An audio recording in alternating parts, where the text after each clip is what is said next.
పూర్తి వివరాలకు చదవండి రేపటి అక్షర శిల్పం దినపత్రికలో.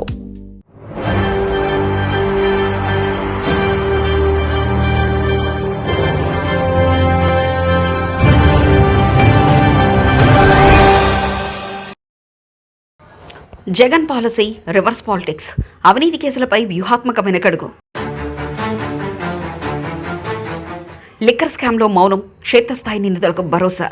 వైఎస్ఆర్సీపీ పార్టీ ప్రతిష్టకు పెరుగుతున్న ముప్పు, జాతీయ స్థాయి వర్సెస్ క్షేత్రస్థాయి రాజకీయం.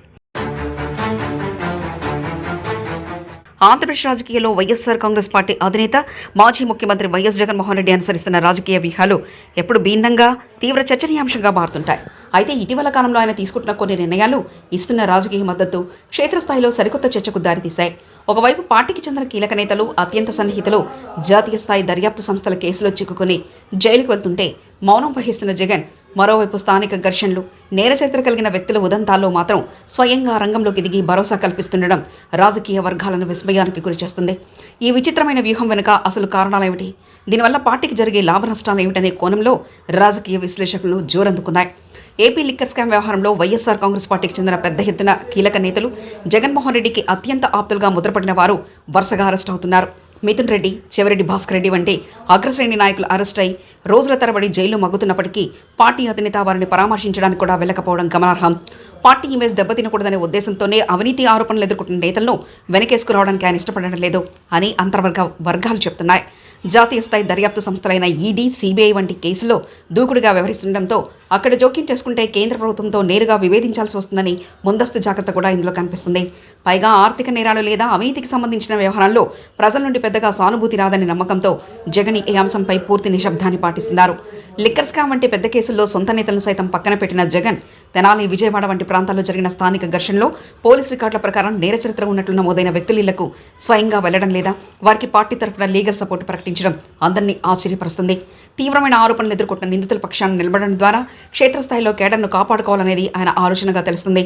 కూటమి ప్రభుత్వం అధికారంలోకి రాగానే వైఎస్ఆర్ కాంగ్రెస్ పార్టీ నాయకులు, కార్యకర్తలపై కక్ష సాధింపు చర్యలకు పాల్పడుతుందనే భావనను ప్రజల్లోకి బలంగా తీసుకెళ్లడమే దీని ప్రధాన ఉద్దేశం.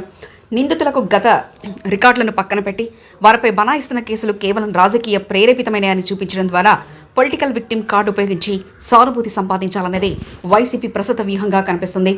రాజకీయంగా ఈ పరిణామం వైఎస్ఆర్ కాంగ్రెస్ పార్టీ ఇమేజ్ను తీవ్రంగా దెబ్బతీస్తుందని రాజకీయ విశ్లేషకులు భావిస్తున్నారు. సాధారణంగా ఏ రాజకీయ పార్టీ అయినా చట్టాన్ని చేతిలోకి తీసుకునేవారిని లేదా క్రిమినల్ రికార్డులు ఉన్న వారిని బహిరంగంగా సమర్థించడానికి వెనకాడుతుంది. కానీ జగన్ స్వయంగా నిందితుల పక్షాలను నిలబడుతున్నట్లు కనిపించడం వల్ల కూటమి ప్రభుత్వం చేస్తున్న ప్రచారానికి మరింత బలం చేకూరుతుంది. వైసీపీ రౌడీయిజం, ఫ్యాక్షనిజం ప్రోత్సహిస్తుందంటూ అధికార పక్షం చేస్తున్న విమర్శలు నిజమేనని అభిప్రాయం సాధారణ ప్రజల్లో కలిగే ప్రమాదం ఉంది. ముఖ్యంగా తటస్థ ఓటర్లు, మహిళా ఓటర్లు ఈ విధమైన నేరపూరిత రాజకీయాల పట్ల తీవ్ర అసంతృప్తి వ్యక్తపరుస్తున్నారని, దీనివల్ల పార్టీకి భవిష్యత్తులో పెద్ద నష్టం వాటిల్లుతుందని సొంత పార్టీ నేతలే ఆందోళన చెందుతున్నారు. కేంద్ర సంస్థల పరిధిలో ఉండే పెద్ద స్కామ్ల కంటే రాష్ట్ర పరిధిలోని స్థానిక ఘర్షణలకే జగన్ తన పొలిటికల్ వెపన్స్గా ఎంచుకుంటున్నారు. క్షేత్రస్థాయిలో పార్టీ ఉనికిని చాటుకోవడానికి, నిరంతరం వార్తల్లో ఉండడానికి, కూటమి ప్రభుత్వ లా అండ్ ఆర్డర్ వైఫల్యాలను ఎండగట్టడానికి ఈ చిన్న ఘటనలు వాడుతుంటారు. రాష్ట్రంలో శాంతి భద్రతలు క్షీణించాయని, ప్రతిపక్ష నేతలపై దాడులు జరుగుతున్నాయని జాతీయ స్థాయిలో ప్రచారం చేయడానికి కూడా ఈ స్థానిక వివాదాలు వారికి ఉపయోగపడుతున్నాయి. పెద్ద అవినీతి కేసుల్లో డిఫెన్స్ పడడం కంటే ఇలాంటి స్థానిక అంశాలపై అఫెన్సివ్గా వెళ్లడమే రాజకీయంగా మేలని వైసీపీ నాయకత్వం భావిస్తుంది.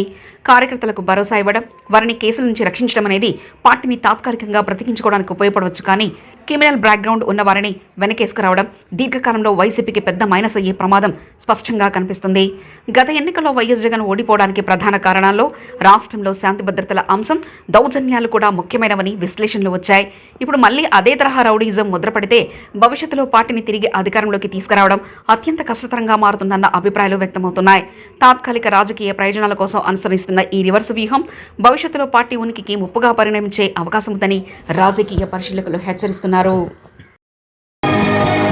మరిన్ని కథనాల కోసం సబ్స్క్రైబ్ చేసుకోండి మీ అక్షర శిల్పం. పూర్తి వివరాలకు చదవండి రేపటి అక్షర శిల్పం దినపత్రికలో.